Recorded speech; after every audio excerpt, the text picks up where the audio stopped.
Hey guys, Rob from Georgia here with you, aka VHS 82 apostrophe, with episode, I do believe it is 43. Yeah, 43. It should be, of my Something Weird, Just a Thought. And underneath this umbrella, I cram a lot of junk in there. I always use junk in the most positive way, though, of course, because it really isn't junk. Well, it may be junk to some, definitely not junk to me, usually speaking. This time I want to focus in on a director spotlight.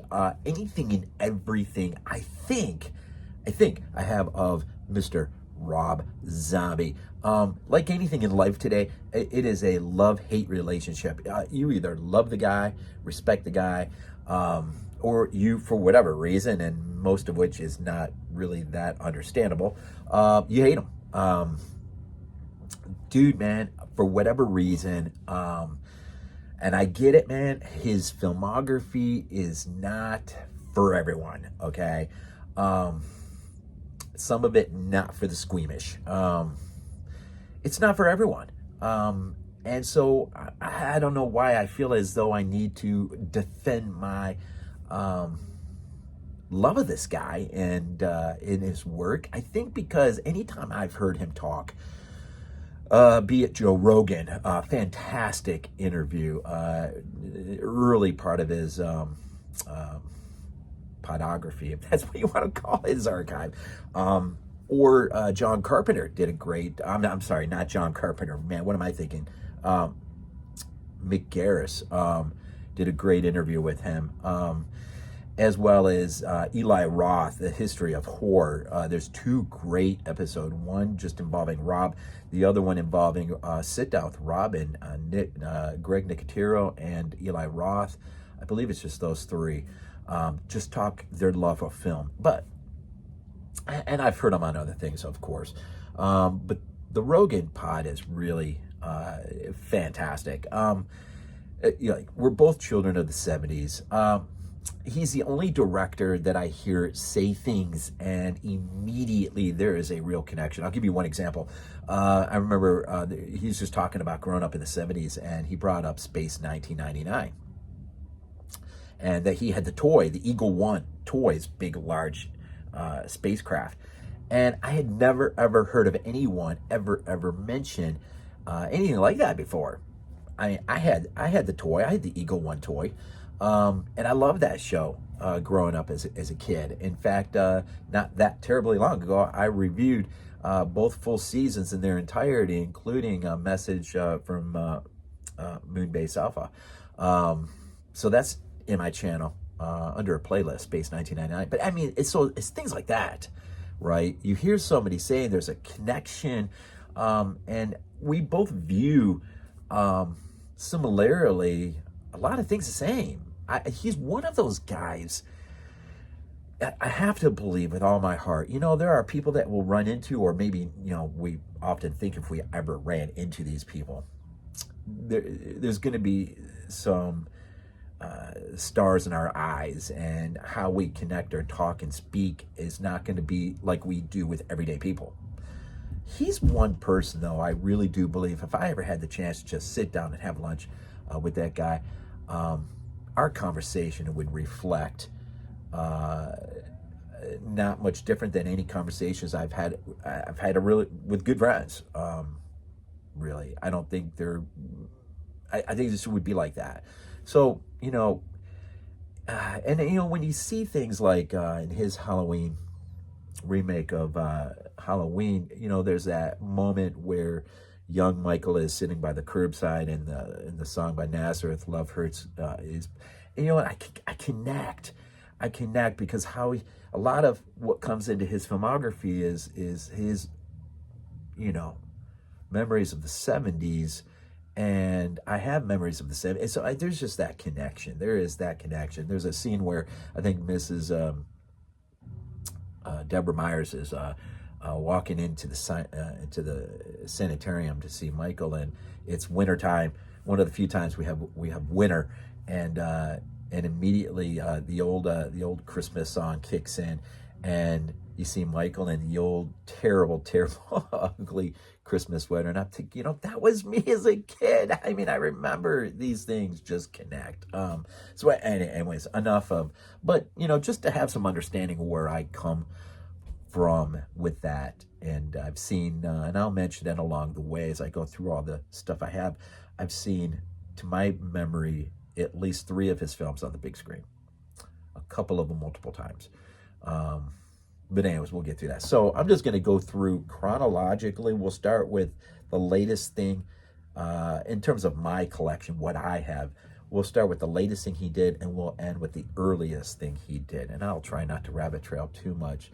It'll be a little difficult, as much as I've heard so many, as I said, interviews and stuff. I kind of got a sense of at least varying moments of his life that I really connect to. But anyways, let's start. So anything and everything, Rob Zombie. And yeah, so let's just start off with the only thing musically, of course, we know his origins in White Zombie, then on his own, with his own band. The only thing I have at the moment is Hillbilly Deluxe. I love it. I love it. I really do need to get something from White Zombie, though. I do need to get a few of their albums if I can. Another thing from, I want to see my son, Sam, my oldest son.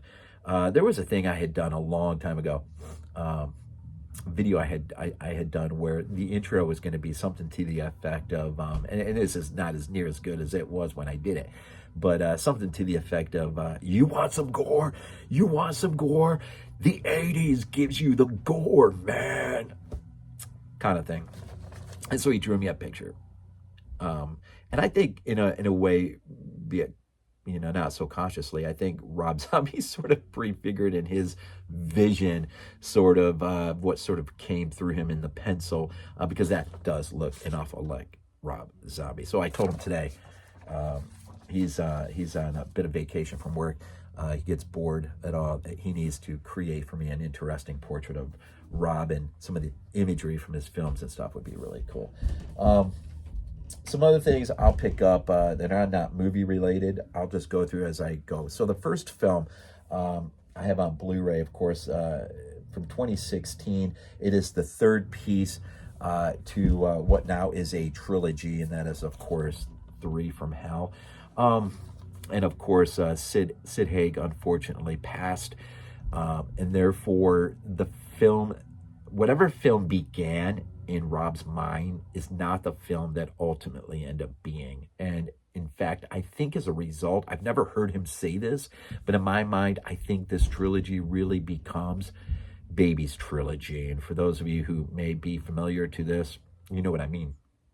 But where we see Baby early on in the first film and where we see her at the end, this really does feel like, more than anything, her trilogy. If it belongs to anyone, it belongs to her, unless you look at each film separately, which you can, right?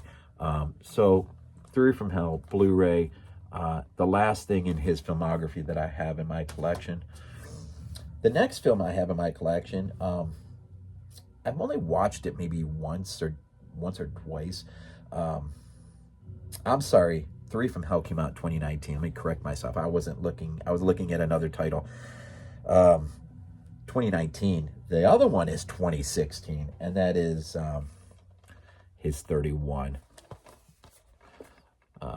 And like I said, I think some of his growing up in his family, Carnies, and I think a big influence, Halloween had a big influence, the holiday. But, and a lot of other influences, I'm sure, where you get a bunch of people who are sort of kidnapped and thrown into this gutted out survival test, where you got some maniacal killers who are hunting them down. And again, great use of song selection. And so 31. Then we move into 2012. Some consider his best effort, his best film. And all I'll say with this is, if you have never read Rob Zombie's own novel, or it's not even a novelization, his book, The Lords of Salem, gifted to me by Glenn, aka BDG Reviews, once, our Monday review on Body Bags. He sent this to me once, and I'm due for a reread. But if you want just a little tiny taste, early in chapter 6, you'll recognize this character name if you're familiar with the movie. But early in chapter 6, we have, beside him stood Judge Mather, a sheaf of papers in his hand, his death's head mask still on, but rolled back now to reveal his face. Hawthorne wore his the same way. It was tradition, a way of acknowledging that the witchfinder and the judge were one and the same. These were, Hawthorne knew, the charges, always the same, only the names having changed. He knew what was coming, remembering from the last time the plague had struck.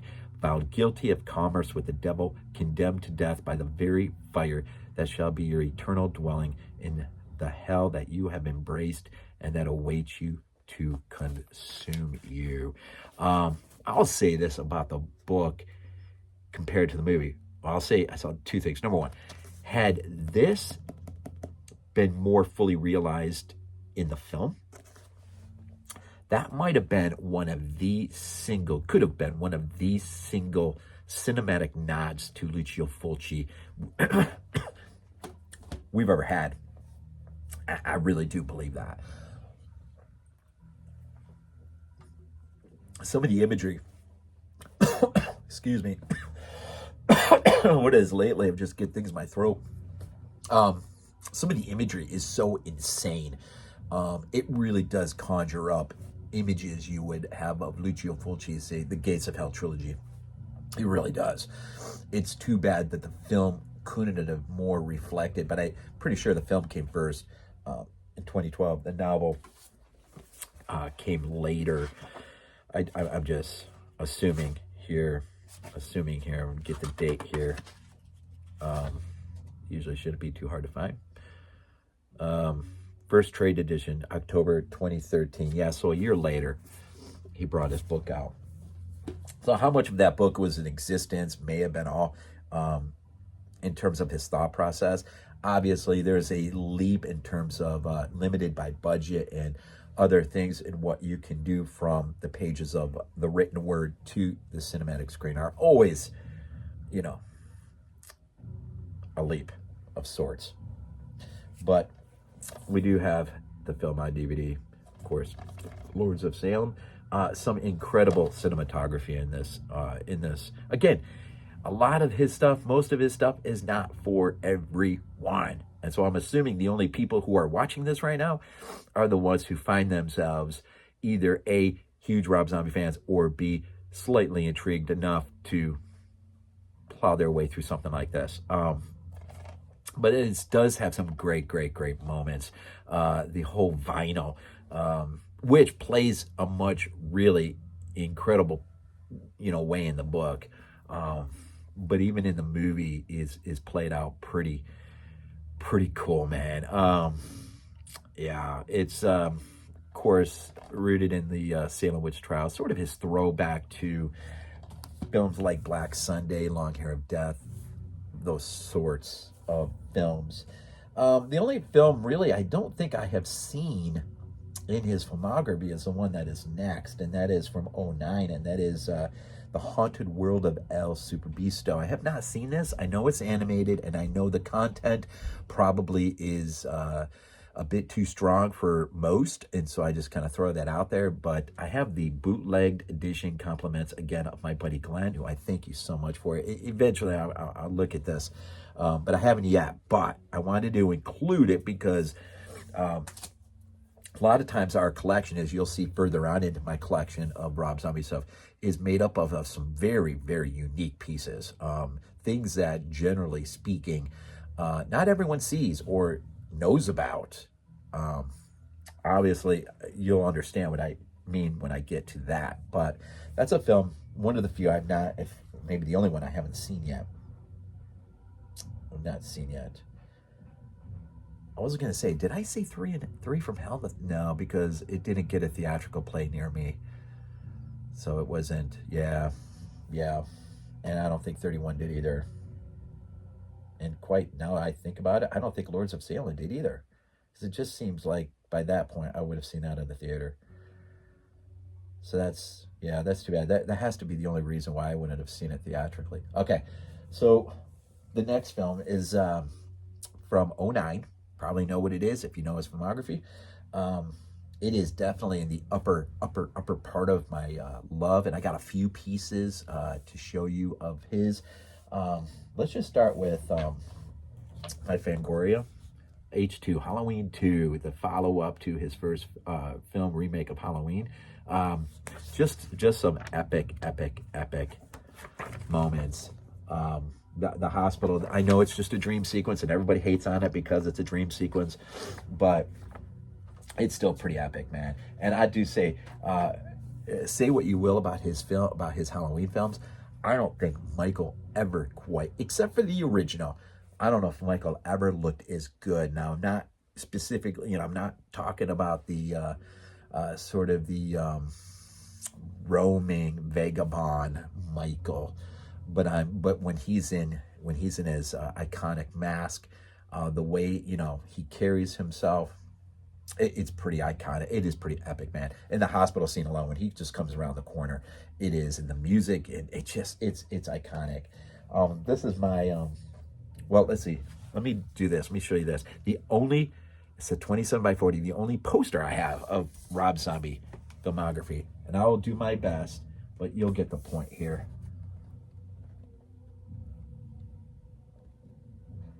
And that is a 27x40. Family is Forever. It is the only poster I have of anything of his. Anything. Now, I got this one from, this is still Halloween 2. I got this from Germany. I just love the cover art. So that is a German pickup from Germany. Germany, UK, I do believe. As you can see, everything is in German. I don't think the inside was that spec. Well, I mean, no, it's pretty. Yeah, look at that. Pretty cool. So I picked it up mainly from for the artwork. Right.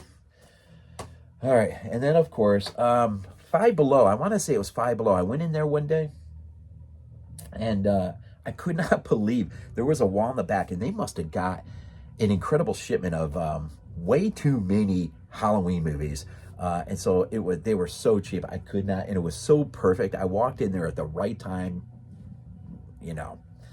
And so here is the unrated director's cut and the theatrical edition with my not so great looking movie ticket from having seen it in the theater. This is one of the ones I've seen in the theater, but you've got the unrated and the theatrical with my ticket from the movie. Backside's probably the same. I don't think there's anything that's back. Yeah, there's nothing really that's back taken. I'll just show you one of them. But as I said, I could not have got a better deal one day than walking into Five Below and seeing these, and the first film as well, both theatrical, unrated as well. And as well, you can find both of his Halloween films on the 10-disc set that Scream Factory put out, Anchor Bay as well on that. Now these discs do look pretty good, and of course there's two of those. Actually the one disc is in there, but I think that one looks the same. So, but I do have them on Blu-ray in that format as well, which is a nice, beautiful, condensed set of the movies. I wish they would do this with all the main franchises. Actually, would be really, really nice, because I think that was only $34 or something like that. All right, now let's move into the realm of Halloween, which, remember, good segue because Halloween is in there as well. Let me start with, this is one of the areas where my collection looks very unique. Again, compliments of Glenn, aka BDG Reviews, who sent me this beautiful, as he refers to it as the Sam Hain collection, his bootleg of Halloween, Rob Zombie's Halloween, the work print. And I have to say, man, this may be my favorite edition of the film. I wish it would get a standard release. It would be epic. The end, very end, there's a crane shot very reminiscent of House of a Thousand Corpses, which is an incredible crane shot. At the end, when Michael has been shot and he's just laying down. This is in front of the Myers house. Just a completely different alternative ending. The opening sequence, a lot different.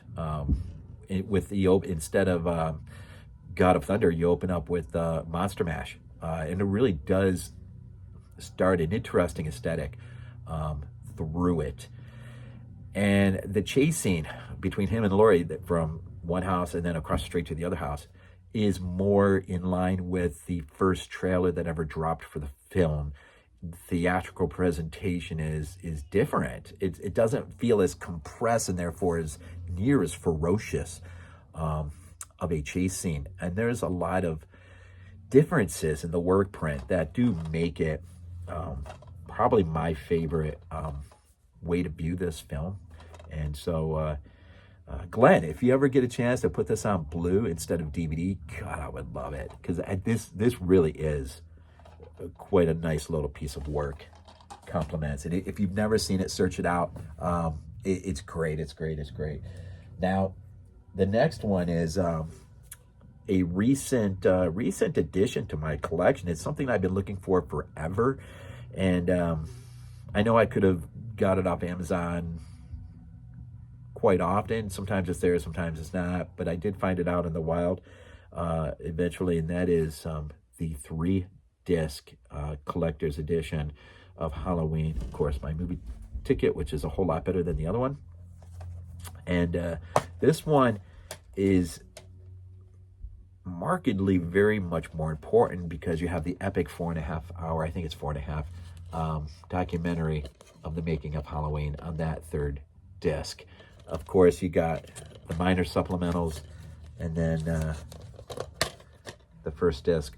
But it's the reason I've been after this edition in particular was for that 3rd disc that has a 4.5 hour that you can't get anywhere. It may be included on one of the Blu-ray releases, which I don't have, but just having this is really nice. It's really nice. And I don't think with any of these there's like alternative work art or nah. I wouldn't expect it. Usually you only get that stuff with boutique labels. And so the two that I picked up in Five Below, when I got the others, of course, the unrated, which also is, I think, 2-disc. Yeah, it must be 2-disc edition. And then, of course, my other ticket, I saw this one multiple times. Actually, my wife went with me once, which was nice. So both 2-disc editions, theatrical, theatrical and unrated. And this one actually, okay, so here's what happened with this one. I found this one out in the wild. I was just reminded by this. When I found this out in the wild, it was missing the theatrical film. It was missing one of the 3 discs. Now, I got this in a place where they have unfortunately become very much more notorious for just bringing stuff in, not looking at it, and throwing it up on the shelf, leaving the discs in. And sometimes people are actually I think they're starting to steal the discs out of the cases. But when I found this, when I opened it up, and I saw that, which I already had, but the film itself was missing, I thought, well, I can still get the case. And then I think they only wanted, I want to say they wanted like $8 and change or something like that. Maybe it was a little more because at 3 discs, they think they can get away with selling a little bit more. It could have been around $10 or something. I don't know. Actually, I'm kind of surprised the tag's not still in there. And it's not. But anyways, so I went up to the front of the place and I just said, hey, look, your disc is missing. And I just sort of threw on that whole, like, all I really care about is the movie, which really all I cared about was that 3rd disc, but I did not want to pay the money that they were charging for it. So as a result of that, got it way cheaper. I want to say it was like $3 and change he marked it down to, but as a result of that, I took my, in the other disc, which I took the theatrical, or the disc for the movie out and put it in my other one. And this one I put the original soundtrack in with the cover from the CD holder. And so that's why that looks different. And then the supplemental disc, which I already have repeated anyways. So I'm not sure. Yeah, it's only a 2-disc holder, so, which is fine. So the original score soundtrack in that one, which I totally wasn't even thinking when I was thinking about everything I had in my Rob Zombie collection. Wasn't thinking even about the official soundtrack from. And then the other one, I don't think there's anything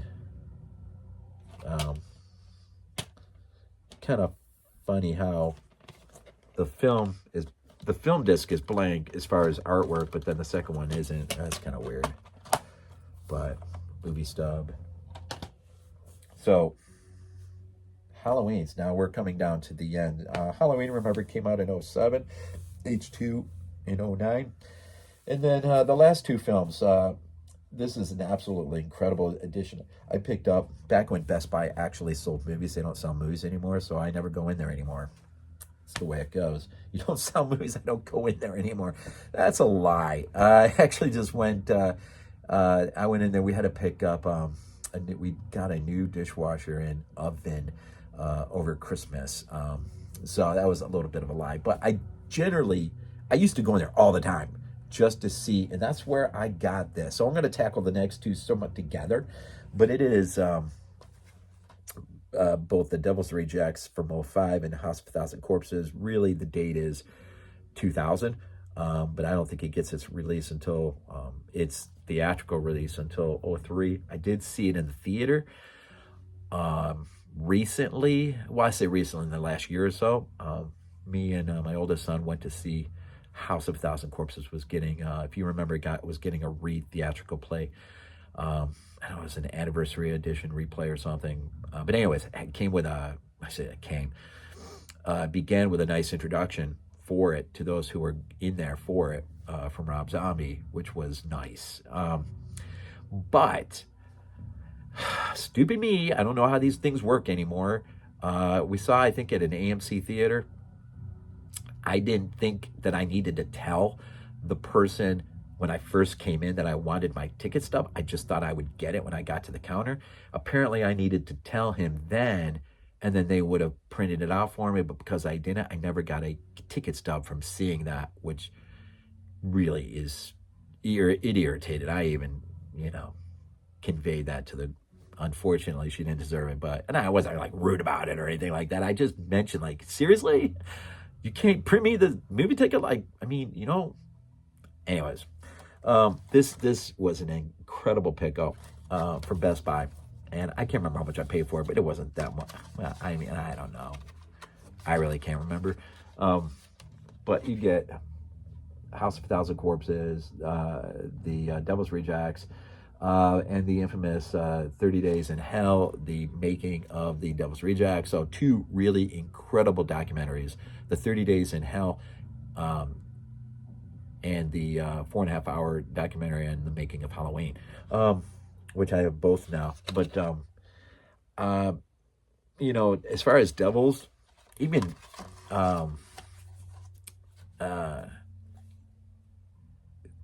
Ebert, Cisco, I think, gave it a really positive review, which, it's funny. We always joke about how, he hates slashers and horror movies, and be shocked at how many movies he actually gave a really great review for. Dawn of the Dead is one. But Devil's Reject, he gave a really good review for. And but you gotta be able to look. Now again, these are films that are not for anyone, and maybe should not be for everyone. But I kind of wish I would have saw that theatrically. And if I ever get a chance to see it on an anniversary replay, I definitely will. But I did see 1,000.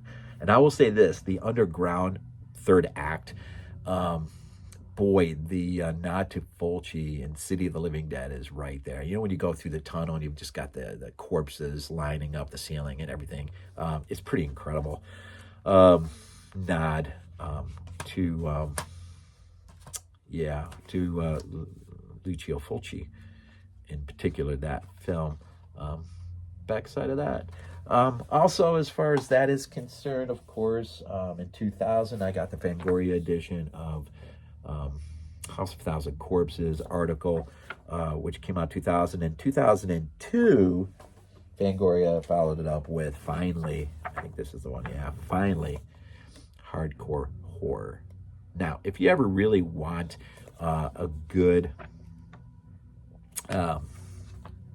better understanding of his story as a director, and just, again, interference by the studio systems, and as a horror fan, you get so much of that.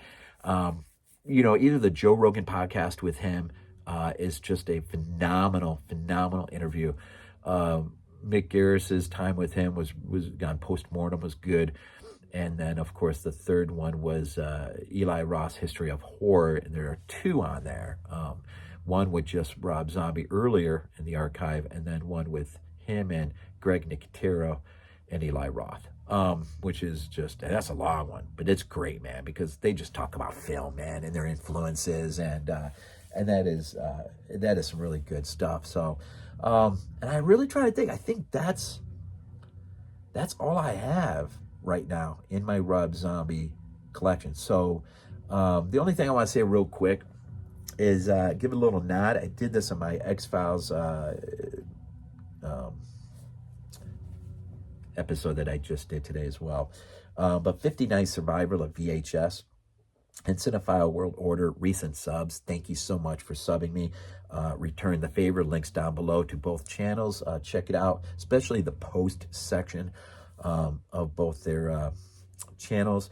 You may find some really interesting articles and posts and stuff, whatnot. And so, again, thank you. And again, too, for anyone clinging this far in, Lonnie, who used to be our Friday reviewer, Body Bags, again, he has a new YouTube channel.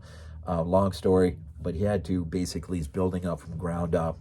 Mr. Macabre's Movie Library. Just recently, he covered Amityville Horror, the original OG versus remake. But he's just trying to get this thing back off the ground again. And so, if you gave him a sub, I'll double check. I'm pretty sure I dropped his link is down there as well. You may have to look a little further down, but it should be there. And so Rob Zombie, man.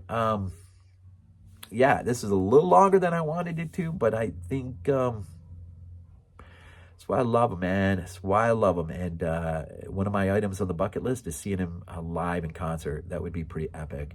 Just one time is all I need. One time. And it'd be nice if we get a new movie out at some point. It would be nice too. So as always, thank you for your support. Sub if you haven't subbed, please consider that, and consider sharing any of these videos that might be of interest to someone else like my X-Files, Running Exiles, Space 1999 down there, and my trip to the cemetery in Midway, Georgia, of course, is way deep down there. That's where the opening scenes of City of the Living Dead was filmed, of course, the cemetery scene with the priest. Just a lot of stuff. Appreciate it. As always, we end these things off with Go Bills. This is not a dream. Not a dream. We might be useful to